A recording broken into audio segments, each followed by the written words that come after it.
How's it going, guys? My name is Zach with the Movie Castle, and today we're going to be continuing my Sharks of Summer series. Sharks of Summer is a series I do around here where once a week, at least once during the summer, I take a look at a shark movie. And summer's winding down. It's September, so I only really got a couple more weeks left to do this. And in turn, I wanted to check off a few boxes and get some movies done before this thing wraps up for the year. And we're gonna do one that I wanted to cover, and that is Megalodon Rising.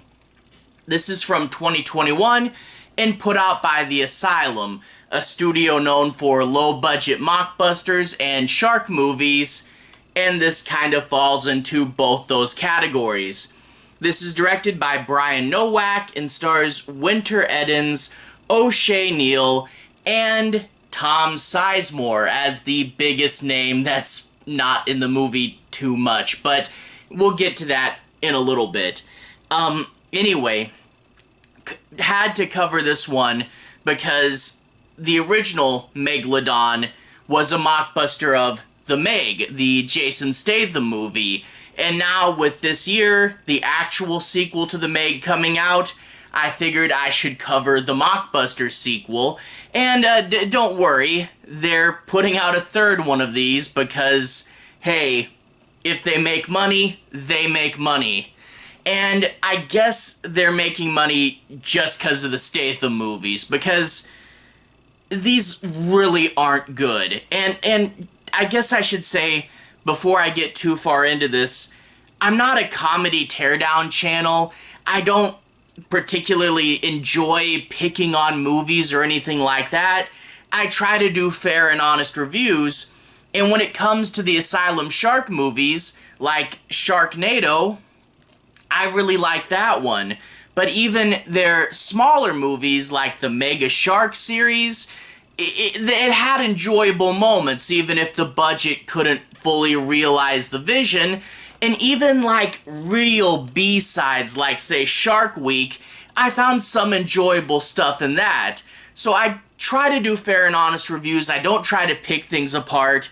And other Asylum shark movies in the past have definitely had their moments. The Megalodon series, I think, is their worst series. The first one was super dry and super boring, and I fell asleep twice watching it. This one, I only fell asleep once, so I guess it's a little better. I don't know. Much like the first, it is super dry and boring. It's basically people talking on a battleship, the movie, and it thinks it's being really tense with these, military dilemmas, but it's just talking, and it's so convoluted and unrealistic in the way the military acts, and it's just boring. It's super dry and super boring, and it's so similar to the first one that it adds an element of being derivative. Now, as far as sharks, look at the cover. A shark and a giant submarine going towards this, actually semi-reflecting a scene from the movie, but we want goofy shark movie moments, we want silly over-the-top action, and yeah, I just want a dumb, fun shark action movie, and there's just an ever so tiny bit of that in here. Like, for real, I think you could make a 10-minute cut of this movie, just take all the cool shark action and keep a little bit of the plot, and you'd get the gist of it. It's not the goofy shark exploitation movie we want. In fact, the sharks don't even feel like they fit in with the military drama. Yeah, this series is among the Asylum's worst. I know they have a third movie coming out to coincide with Meg 2. I'm really curious if it's going to be another one of these, or if they're going to try something better. I don't know, but needless to say, these aren't the best. If you're shark movie junkies, there might be something in here for you, but I'd rather watch a lot of other ones. Anyway, let's talk a bit about the plot. I'm not going to do any major spoilers. I do want to analyze and see what does and doesn't work, but I'm not going to spoil the end. I'll talk about mostly the setup, you know? Anyway, we open up the opening scene.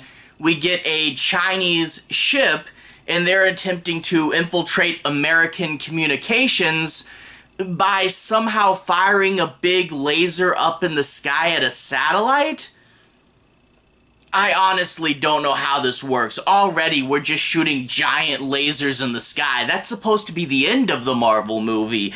But no, they're shooting this laser, and I don't know how a laser would get into communications, because you think that would just be a bunch of boring guys typing away at a keyboard or something. And apparently these lasers are also supersonic or something, and the noise is what's going to get the attention of the sharks. And this time around, actually, kind of like in the Meg 2, we have 3 Megalodons that come. They sink this battleship.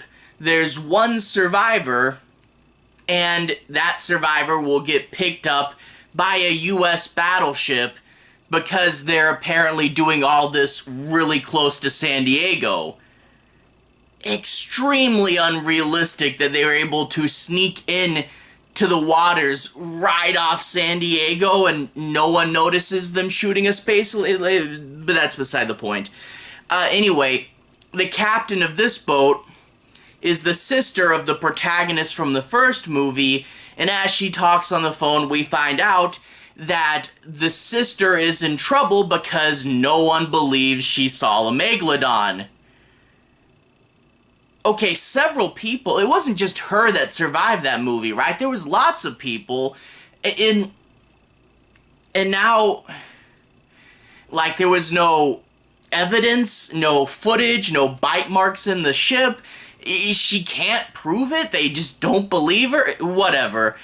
She's talking on the phone to Tom Sizemore, who is in trouble for supporting her. I think you'd be allowed to do that, but so he's confined to his room. Yeah, most of this movie, Tom Sizemore is sitting in his own room so that they could go over to a secondary location and shoot all his scenes really quick and then splice them in.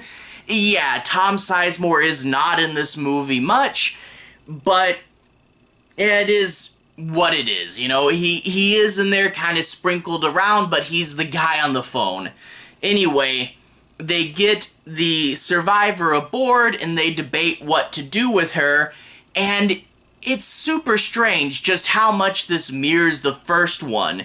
In the first one, it was Russians drilling into a communication cable, and now it's Chinese people shooting into a communications satellite, and then the sharks attack their boat, and a few survivors get brought onto an American ship. It's weird that you're mirroring this movie so much. Like, I get when a classic movie gets a sequel and they just try to do everything again, but the first Megalodon wasn't a classic. Why are we just recycling the script and changing it slightly? I don't know. But anyway, a Chinese ship comes and says, we want our survivor and we want to get the wreckage of our ship. And they say they have permission to be in American waters, but they're clearly lying. And they're debating what to do, and this is the thing, is most of the rest of this movie is tense military drama that really isn't tense. You know, you get one guy who's like, you can't tell me what to do, and he's being annoying and whiny so much of the movie. And so you have the whiny guy, and then you have the main girl, and almost everyone else on the ship shares a communal personality of serious but will maybe throw in a joke every once in a while. They're so barely characters. Like, I can't really blame the actors and actresses because there's not much to work with here, and you're trying to use that to drive out tense drama in a situation that would never really ever get to this point in real life to begin with. Like, they're right off of San Diego, and they're saying they're going to call in an armada of ships. It's like they would never let any other country's ship get that close to San Diego. I mean, in real life, a giant laser would probably come out of the sky and obliterate them, but at the very least they would get help. And here, there's a whole armada of ships right off the American coast, and they're just trying to get backup, and no one even really cares. And they're all like, oh, this could start World War III. And I'm like, well, we shouldn't just leave our main characters dead in the water then, should we? And there's so much of it like we're not even getting responses. And it's like, so we're having this international incident and no one is even paying attention, it seems like. They're out there on their own. Well, eventually the sharks do show up to kind of shake things up, and for real, with all that setup, the sharks don't feel like they belong in this movie. It feels like it's a boring military drama, and then the sharks are showing up out of nowhere. And the sharks, I mean, when we get shark moments, they're cool enough. They're B-grade CGI sharks that every now and then will do something semi-interesting. But yeah, I mean, a lot of it is aftermath. You know, like, oh, the sharks are going to attack this, and we'll see it after it's pretty much mostly sunk. I mean, I want to see them biting and tearing and destroying. And really, much like the first one, I just don't buy that a shark can destroy a battleship. I mean, if you fire a torpedo at a shark, even if it's a Megalodon, like, they're firing a bunch of torpedoes, and the best they do is, like, for the most of the movie is just, oh, the shark swam away for a little bit, he's back. No, if you fire several torpedoes at a shark, it's going to die. Like, I don't get it. And then, like, towards the end of the movie, they start trying to shoot at the shark just with their guns? If a torpedo didn't kill it, a regular gun isn't going to kill it. What are you even trying to do? Yeah, no, it's not a good movie. Basically, it's military drama that thinks it's super tense, and it's really not. It's boring people talking in a room, and that is, like, most of it. It feels like runtime padding out. It's artificial drama. And when the sharks are in there, which isn't super much, they feel like they're part of a different movie.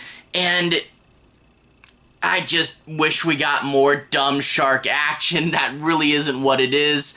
This is like, this and its predecessor are like the worst case of a mockbuster, you know? When you get a mockbuster, a lower budget, cheesy version of a movie you like, right? No, this is just trying to get you to buy it with a cool cover and barely meeting its obligation to mock. You know, it's just, it's not great. I've talked about lots of shark movies on this channel, and this is towards the bottom. I mean, they shot on a real battleship. That's cool. When the sharks were there, they were okay. It's not like there's nothing in here, but it's not much. To everyone who's watched so far, thank you for watching. To everyone who's liked and subscribed, thank you. You really are helping the channel out. I'll leave a relevant playlist on the bottom. This should be my shark movies playlist. If you want to see my reviews for the actual Meg movies, you can find those there, as well as the first one of this. And if you want to see my reviews for a good Asylum shark movie, I have the Sharknado series in there as well. Anyway, have a good day. I'll see you guys again very, very soon. Relevant playlist on the bottom. Have a good day now.